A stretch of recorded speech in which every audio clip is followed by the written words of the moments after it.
Korupsi akhir-akhir ini menggila ya, sampai netizen membuat Liga Korupsi Indonesia. Semoga ini memang betul-betul menjadi momentum ya, upaya bersih-bersih menyeluruh yang penuh dengan kesungguhan.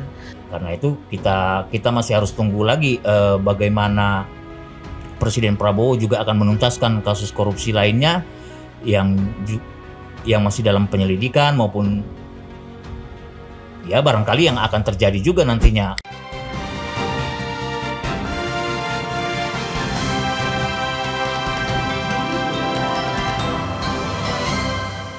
Usut tuntas skandal mega korupsi mesti menjadi sorotan publik dan para penegak hukum di Indonesia. Angka kasus korupsi di Indonesia makin menggila. Menyikapi kasus korupsi yang semakin menjadi-jadi, warganet membuat klasemen kasus korupsi papan atas di Republik ini. Istilah klasemen Liga Korupsi Indonesia belakangan viral di media sosial setelah mencuatnya kasus dugaan korupsi yang melibatkan pejabat PT Pertamina Patraniaga. Warganet pun ramai-ramai menyusun peringkat kasus korupsi terbesar di Indonesia berdasarkan nilai kerugian negara. Klasemen ini ibarat tabel dalam dunia sepak bola. Tetapi bukan tim sepak bola yang saling bersaing, melainkan skandal korupsi yang membuat negara merugi. Setidaknya ada 11 kasus mega korupsi yang masuk dalam klasemen Liga Korupsi Indonesia. Korupsi Pertamina didapuk menjadi juara usai menggeser singgasana kasus korupsi PT Timah. Kasus yang ramai diperbincangkan ini menjadi peringkat teratas dengan perkiraan kerugian negara mencapai 968,5 triliun rupiah. Awalnya Kejaksaan Agung atau Kejagung menyebut kerugian sekitar 193,7 triliun rupiah. Tetapi setelah penyelidikan lebih lanjut, nilainya diperkirakan membengkak mendekati 1 kuadriliun. Lalu korupsi PT Timah. Kasus ini menyeret nama pengusaha Harvey Muiz dengan total kerugian negara mencapai 300 triliun rupiah. Awalnya dampak kerugian lingkungan tercatat 271 triliun rupiah, tetapi hasil audit menambah angka tersebut. Selanjutnya korupsi bantuan likuiditas Bank Indonesia atau BLBI. Kasus BLBI terjadi sejak krisis moneter 1997. Dana 147,7 triliun rupiah disalurkan ke 48 bank, tetapi sebagian besar tidak dikembalikan, sehingga negara mengalami kerugian 138,44 triliun rupiah. Kemudian, korupsi Duta Palma. Pemilik PT Duta Palma Group, Surya Darmadi, terbukti merampas lahan di Riau dan merugikan negara hingga 78 triliun rupiah. Ia divonis 15 tahun penjara dengan denda 1 miliar rupiah. Lalu, korupsi PT TPPI. Kasus ini terjadi akibat pengelolaan ilegal kondensat minyak di Tuban pada 2009-2011 oleh PT Trans-Pacific Petrochemical Indonesia atau TPPI yang menyebabkan kerugian negara 37,8 triliun rupiah. Setelah itu, korupsi PT Asabri, dana investasi milik prajurit TNI, Polri, dan ASN dimanipulasi dalam transaksi saham dan reksadana, mengakibatkan kerugian negara sebesar 22,7 triliun rupiah. Kemudian, korupsi PT Jiwasraya. Kasus Jiwasraya bermula dari investasi saving plan yang bermasalah hingga gagal membayar polis nasabah. Negara mengalami kerugian 16,8 triliun rupiah akibat skandal ini. Selanjutnya, korupsi sawit CPO pada 2021-2022 terjadi penyalahgunaan izin ekspor minyak sawit mentah atau CPO yang melibatkan pejabat Kementerian Perdagangan dan pengusaha besar. Akibatnya, negara merugi 12 triliun rupiah. Lalu, korupsi Garuda Indonesia. Pengadaan pesawat CSJ 1000 dan ATR 72-600 pada 2011 dilakukan dengan praktek markup harga. Mantan Direktur Utama Garuda, Emir Syahsatar, menjadi terdakwa utama. Kemudian korupsi BTS Kominfo. Proyek pembangunan BTS 4G oleh Bakti Kementerian Kominfo bermasalah akibat markup harga. Mantan Menteri Kominfo, Johnny G. Plate, menjadi tersangka utama dengan total kerugian negara 8 triliun rupiah. Terakhir, korupsi Bank Senturi. Kasus ini berkaitan dengan pemberian dana talangan FPJP kepada Bank Senturi yang merugikan negara sebesar 6,74 triliun rupiah. Istilah klasemen Liga Korupsi Indonesia dipakai untuk menunjukkan betapa ironisnya kasus korupsi di Indonesia yang sudah seperti ajang kompetisi karena nilai korupsinya yang gila-gilaan, terutama sejak mencuatnya kasus dugaan korupsi minyak mentah dan produk kilang oleh pejabat PT Pertamina Patraniaga periode 2018-2023. Warganet dibuat syok sebab jumlahnya bisa tembus hingga 968,5 triliun rupiah. Publik mengapresiasi Kejagung yang telah mengungkap kasus ini secara terbuka. Hingga kini, Kejagung telah menetapkan 9 tersangka dan melakukan serangkaian penggeledahan. Di sisi lain, publik juga perlu mengingatkan para hakim di persidangan agar tidak lembek dalam menghukum para koruptor kelas kakap ini. Jangan sampai kasus korupsi Pertamina yang merugikan negara dan masyarakat ini berakhir anti klimaks dengan hukuman ringan kepada para pelaku dan belum mampu menyentuh aktor intelektual di balik kasus ini.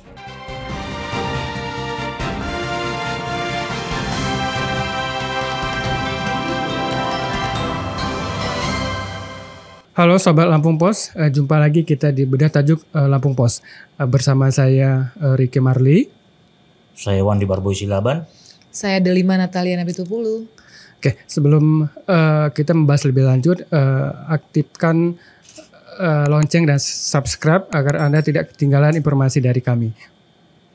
Kalian juga bisa memberikan komentar pada kolom channel Lampung Pos Update. Untuk mendapatkan informasi lebih lengkap dan mendalam, silahkan berlangganan Lampung Pos ID. Oke pemirsa, kali ini kita akan membahas mengenai usut tuntas mega korupsi di Indonesia. Oke, kita tahu bahwa beberapa waktu lalu ada sangat viral di Instagram itu bahwa ada yang menyatakan bahwa Liga Korupsi di Indonesia gitu. Jadi saya pikir itu adalah liga sepak bola. Ternyata itu bukan. Jadi itu adalah liga atau klasemen yang mencetakkan korupsi di Indonesia gitu. Jadi ini kalau tidak salah untuk pertama kemarin itu adalah kasus Harvey Muiz itu sekitar 300 triliun. Kemudian tidak lama ada kasus Pertamina yang mencapai 900 triliun bahkan 1000 triliun. Nah, ini yang lagi berada di posisi teratas. Nah, ini sebenarnya cukup mengagetkan kita, Pak, ya, bahwa korupsi di Indonesia masih saja terjadi, bahkan dengan nilai korupsi atau dengan nilai uang yang begitu tinggi, tidak hanya miliaran rupiah. Nah, jadi ini sudah mencapai angka triliunan rupiah. Nah, ini yang menduduki posisi teratas yang baru-baru ini adalah kasus Pertamina. Ini kasus Pertamina yang sedang diselidiki oleh pihak kejaksaan. Ini sangat menggiurkan sekali uang korupsinya ini yang masih jadi perbincangan di masyarakat. Nah, jadi ini gimana nih Kak Boy sebagai penulis tajuk kita kali ini? Ya, jadi menarik ya apa yang diperbincangkan di media sosial itu ternyata berdampak juga ya karena kasus korupsi yang makin gila-gilaan ini, Kak. Jadi netizen itu kan selalu punya cara ya dalam memandang setiap persoalan gitu ya. Netizen kita itu benar-benar punya cara yang unik, menarik, sekaligus atraktif ya. Seperti halnya dengan kasus korupsi yang di Indonesia, kita tahu korupsi itu dari hari ke hari bukannya berakhir, hilang, tapi dia makin menggila gitu ya, makin menjadi-jadi gitu ya. Jadi ini hal yang cukup menarik bagi netizen sehingga cara mereka menanggapi ataupun merespons kasus korupsi yang tidak pernah berakhir itu dengan membuat klasemen Liga Korupsi Indonesia. Jadi ini kan kalau kita membicarakan klasemen Liga Korupsi misalnya, itu kan kita langsung terbayang dengan klasemen Liga Sepak Bola Indonesia. Nah, Tapi lihatlah betapa kreatifnya netizen di Indonesia ini. Mereka deretkan, mereka urut satu persatu siapa jawara kasus korupsi dari tahun ke tahun gitu ya. Mereka juga benar-benar membuat ada klasemen sementara. Tadi itu yang semula klasemen itu di kasus korupsi yang pertama itu PT Timah 300 triliun dengan terdakwa Harvey Muiz ya. Kemudian digeser tahtanya PT Timah, kasus korupsi PT Timah itu dengan PT Pertamina, kasus korupsi Pertamina yang nilainya angka kerugian negara mencapai tembus sampai 1000 triliun ya, 900 sekian triliun kata Kak Riki tadi. Jadi itu benar-benar ini sebenarnya ya, kita miris sekaligus menggelitik bagi kita yang menontonnya, kok bisa-bisanya netizen itu terpikir untuk membikin klasemen Liga Korupsi di Indonesia ya. Apa ini yang mau disoroti netizen kalau sudah seperti ini kondisinya? Nah, saya kira belum lagi korupsi lainnya ya yang sudah pernah diusut ya, dengan sudah ada terdakwanya, sudah ada tersangkanya, tapi ya belum tuntas secara menyeluruh gitu ya kasus-kasus itu. Ada kasus BLBI, ada kemudian juga ada kasus Senturi ya di urutan terakhir juga.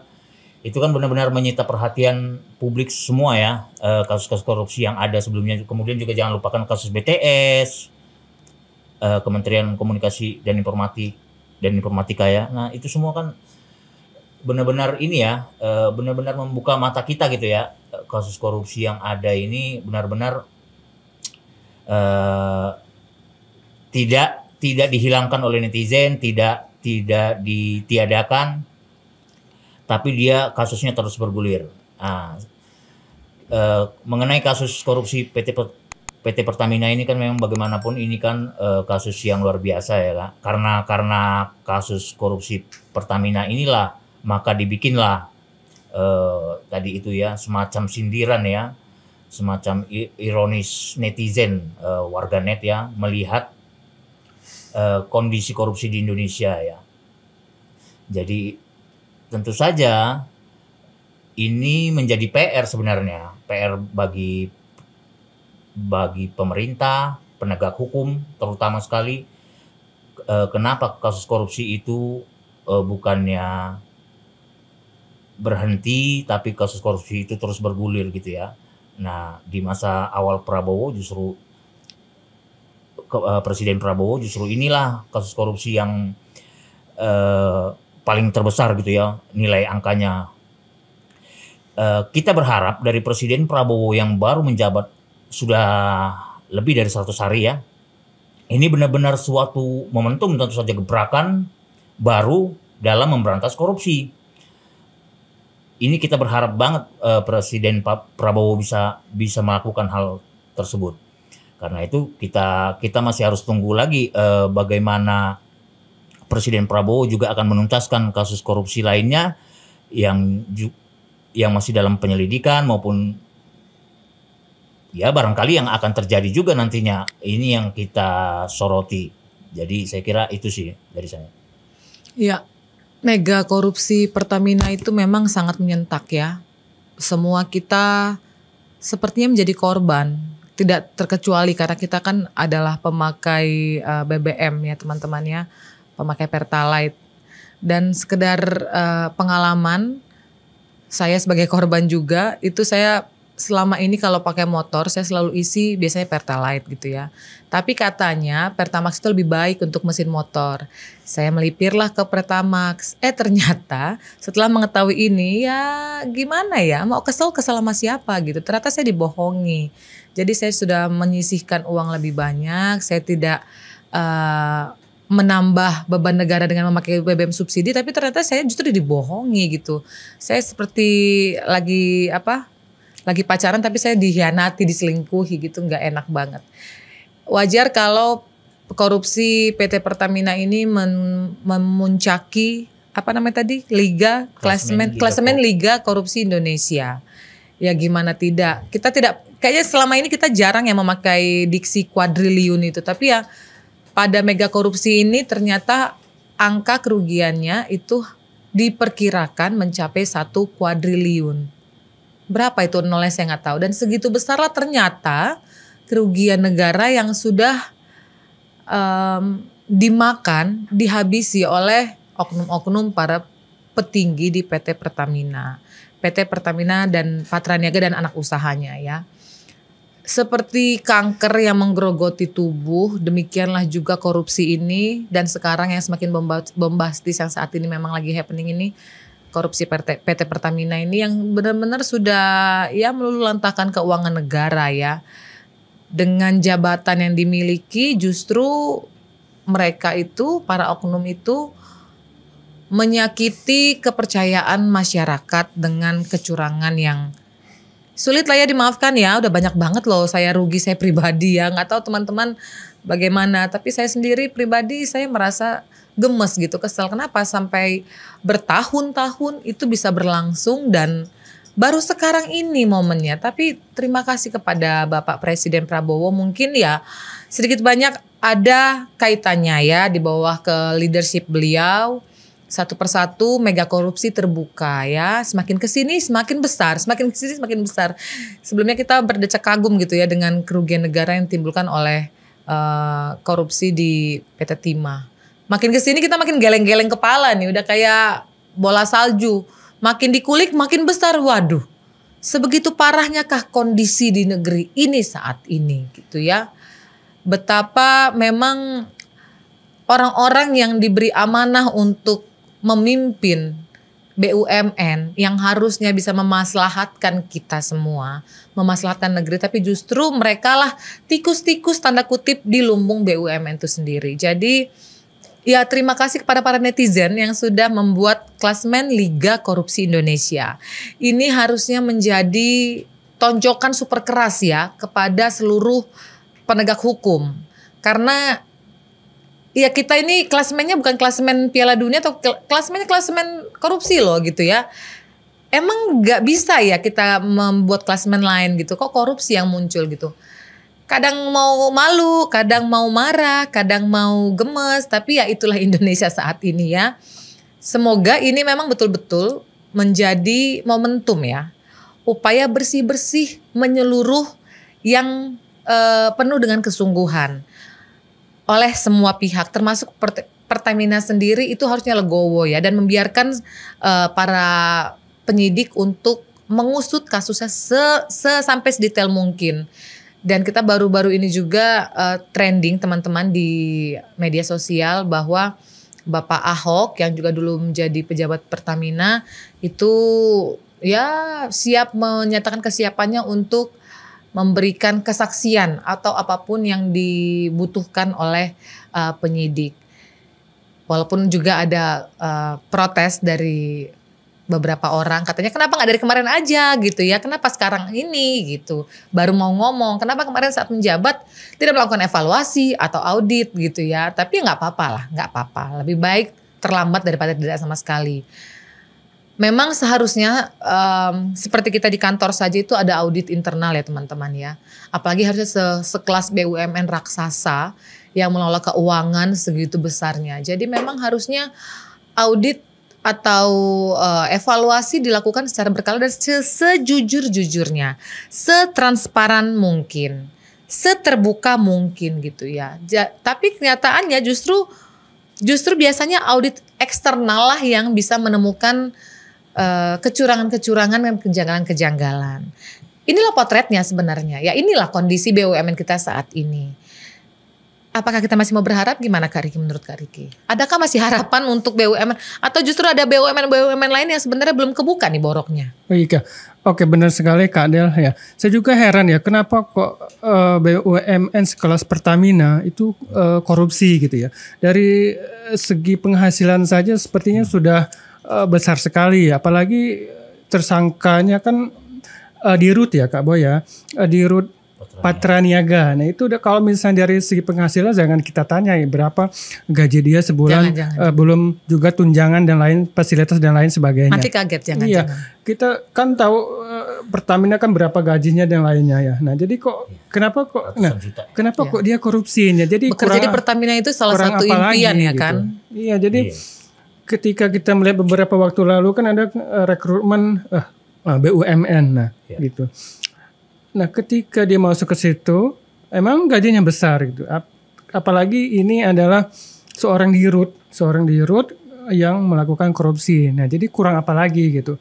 Kan kita tahu kalau misalnya Pertamina itu kan bisa kita lihat setiap hari dia dapat duit ya. Karena kan kita dari minyaknya setiap hari kita ngisi bensin. Tidak ada yang bisa ngutang ya. Pertalite nggak bisa ngebon kan nggak bisa. Jadi kita setiap hari kita ngisi bensin, Pertalite atau Pertamax. Nah ini apakah gaji seorang dirut itu kurang ya? Kenapa kok dia korupsi? Nah ini yang jadi pertanyaan kita. Ini pejabat teras loh Kak Boy. Nanti pejabat teras seorang dirut melakukan korupsi gitu. Nah kita juga cukup bangga juga pihak kejaksaan langsung mentersangkakan dirut Pertamina Patra Niaga. Karena kalau misalnya kita melihat kasus yang lain, misalnya kasus Pagar Laut, walaupun memang angka korupsinya kan kita belum tahu. Nah, itu kan hanya baru Kades Kohot kalau tidak salah ya. Nah, apakah nanti akan ada tersangka utama atau pejabat teras atau petinggi-petinggi yang memang terlibat dalam kasus di Pagar Laut gitu. Nah ini kan kita juga cukup apresiasi juga kejaksaan langsung mentersangkakan seorang salah satu pimpinan tertinggi di Pertamina. Nah ini yang jadi pertanyaan kita, kenapa kok pejabat tinggi Pertamina melakukan korupsi? Jadi kurang apa tuh Kak Boy dari segi penghasilannya itu Kak Boy? Iya sih. Benar sekali kalau kita bicara soal uang ya kayak kalau soal kekurangan uang gitu ya, uang itu kan nggak ada habisnya kalau mau apalagi berbicara yang namanya keinginan gitu ya. Kalau sudah sekali dia mendapatkan keinginannya akan terus berlanjut kepada keinginan selanjutnya gitu ya. Jadi tentu saja barangkali karena dirasa selama ini uang yang ada masih belum mencukupi kebutuhan si koruptor ya dalam hal ini. Tentu saja mereka akan terus menambah pundi-pundinya kan seperti itu. Kalau kita mengikuti aliran uang ya, aliran cash flow money ya, aliran uang itu kan ya begitu. Kalau dirasa dia perputarannya besar gitu, kehidupannya juga termasuk gaya hidupnya, tentu saja dia tidak akan seperti kita yang hanya mencukupi kebutuhan hidup ya, tapi mereka keinginan hidup juga harus terpenuhi gitu kan. Seperti itu perbedaannya kan. Jadi ya barangkali di sisi para pejabat Pertamina itu kurang ya kalau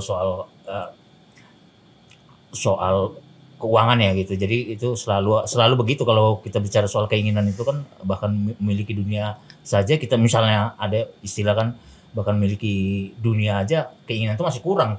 Sudah memiliki dunia tuh, itulah keinginan kan, sebagai ilustrasi saja. Nah yang menarik kan tadi itu ya, bahwa korupsi yang dilakukan di Pertamina ini itu kan tidak hanya dilakukan oleh Direktur Patra Niaga sendiri gitu, tapi sudah ada 9 tersangka lainnya juga gitu Kak. Ada subholding dan holding Pertamina lainnya gitu ya. Baik itu direkturnya, bagian manajernya, seperti itu ya, jajaran direksi, jajaran manajer, itu semua saling bekerja sama gitu ya dalam hal untuk membuat korupsi di Pertamina itu. Ya memang ini kasus ini tentu saja korupsi di Indonesia itu, saya juga menyitir seorang pandangan pengamat yang mengatakan bahwa korupsi di Indonesia itu tidak pernah dilakukan seorang diri, tapi berjemaah alias bersama-sama gitu ya. Jadi dia tidak hanya sendiri. Jadi ini sepertinya sudah sudah tersistematisasi gitu ya kayak, sudah tersistem sedemikian rupa gitu ya kasus korupsi Pertamina ini, tapi baru bisa dibongkar sekarang. Dan ini sungguh menyakitkan lagi, terutama betul sekali kepada kita ya, masyarakat pengguna, dalam hal ini pengguna BBM ya, bahan bakar minyak ya, Pertalite, Pertamax, kita yang selalu disediakan adanya Pertamax, misalnya di Pertamina, ternyata Pertamax pun sudah dicampur sedemikian rupa itu dari Pertalite. Jadi memang benar-benar apa ya, kita ini masyarakat Indonesia itu ibaratnya nasibnya itu sudah jatuh tertimpa tangga pula gitu ya. Sudahlah keadaan susah hidup, ditipu pula. Kan itu kondisi masyarakat Indonesia secara umum ya, yang tidak mengetahui adanya korupsi-korupsi seperti ini ya, di tingkatan para pejabat ya, tingkat elit gitu ya. Jadi ya itu dia kenapa lagi-lagi netizen yang berteriakan dan berteriak secara unik mengkritik adanya Liga Korupsi Indonesia. Nah, jadi kita juga ingatkan soal ini ya, bagaimana misalnya Kejaksaan Agung sudah mengungkap sedemikian rupa kasus ini, tapi jangan lupakan hakim juga jangan kembali lagi hakim longgar dengan putusannya ya. Nah, kita perlu berkaca bagaimana hakim di korupsi Pengadilan Negeri saat PT Timah kemarin ya, itu kan dari 6 tahun 6 bulan kemudian menjadi 20 tahun. Nah, ini kita juga harus mengawal tentu saja hakim korupsi PT Pertamina ini, apakah hukumannya setimpal, sudah sedemikian, bukan hanya negara yang merugi tapi masyarakat juga. Ini saya kira perlu menjadi perhitungan tersendiri, kerugian tersendiri, perhitungan kerugian tersendiri ya Kak. Jadi ya tentu saja sekali lagi kita awasi juga bagaimana para hakim memberikan vonisnya ya yang adil kepada masyarakat, kepada kita gitu, agar kasus ini jangan menjadi ini ya, kasus yang bisa menjadi celah bahwa hukum bisa dipermainkan kok. Nah, ini harus menjadi celah ya, harus menjadi perhatian bersama, jangan sampai ada sedikit pun celah di dalam kasus seperti ini gitu, karena sudah sedemikian parah kerugian negara yang terdampak. Saya kira itu. Iya. Terima kasih Kak Boy dan Kak Delima. Ya memang korupsi akhir-akhir ini menggila ya, sampai di netizen membuat Liga Korupsi Indonesia, dan sekarang sudah ada posisi pertama itu adalah kasus korupsi di Pertamina. Kita tidak tahu besok apakah ada lagi mega korupsi yang akan membuat kita terhentak karena korupsi sampai sekarang masih ada di Indonesia. Oke, demikian pemirsa pada tajuk kali ini. Sampai jumpa.